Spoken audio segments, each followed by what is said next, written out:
The once highly vaunted South Yorkshire deal, promoted by then-Chancellor George Osborne in October 2015, finally hit the buffers on Monday after Barnsley and Doncaster councils pulled out of the planned partnership, preferring instead to take their chances as part of the One Yorkshire idea with 15 other local authorities that is yet to secure government support. Speaking after the meeting, Sheffield Council leader Julie Dorr said she felt betrayed and spoke of a serious failure of trust, claiming that the towns and cities involved should have worked together in the best interests of South Yorkshire instead of pursuing their own agendas. To add insult to injury, a £1 million mayoral election that was planned as a key part of the devolution process is, farcically, still scheduled to take place next year to elect a politician with no powers. How this painful situation has come to pass deserves scrutiny and can be traced back to the row over the idea of a new hs2 station at Meadowhall. Sheffield Council complaining of broken trust and suggesting issues of this importance should be decided on the basis of regional, rather than local interest, does not tally with how it acted in the battle over where the area's high-speed station should be located.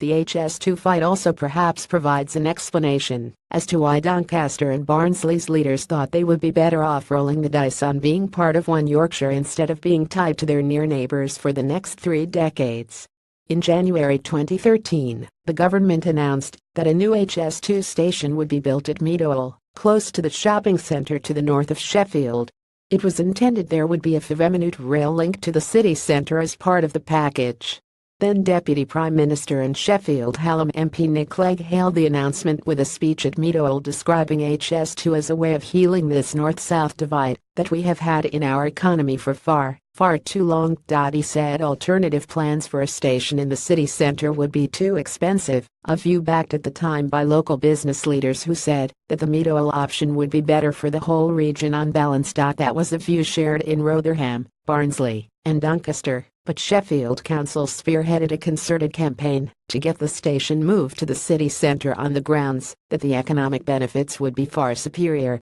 It is worth noting that campaign was stepped up in late 2015 and into 2016, months after the 4 labelled local authorities, plus Bassetlaw and Chesterfield councils, had signed up to the intended £900 million devolution deal. It meant that at the same time Sheffield City region partners were preparing to work much more closely together for 30 years overseen by a new mayor, they were simultaneously squabbling over where an hs2 station supposed to be a key driver of the local economy was going to be based. Sheffield Council won the battle for a city centre location for hs2 last summer, but it was a rather Pyrrhic victory. Instead of a new station being built as had been hoped, the Meadowhall option was scrapped in favor of hs2's cheaper option of adopting the existing station to support high-speed trains. The council continues to claim this is preferable to Meadowhall, but the simple facts are that there is no dedicated new station in the city or the wider area. Sheffield is now not on the main hs2 route and trains to London will take longer than those from Leeds 40 miles to the north,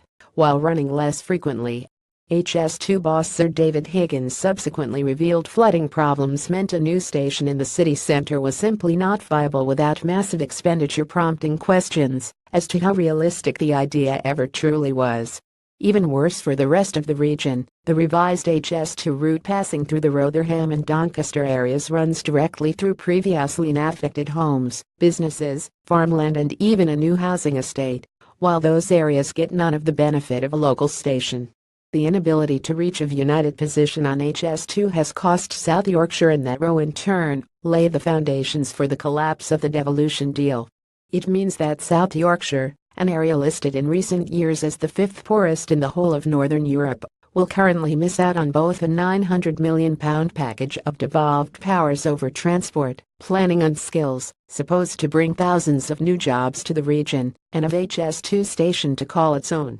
For the political leaders now pursuing the One Yorkshire option, the lessons are clear: reaching agreements and compromises that suit multiple councils will rarely be easy, but the alternative is much worse.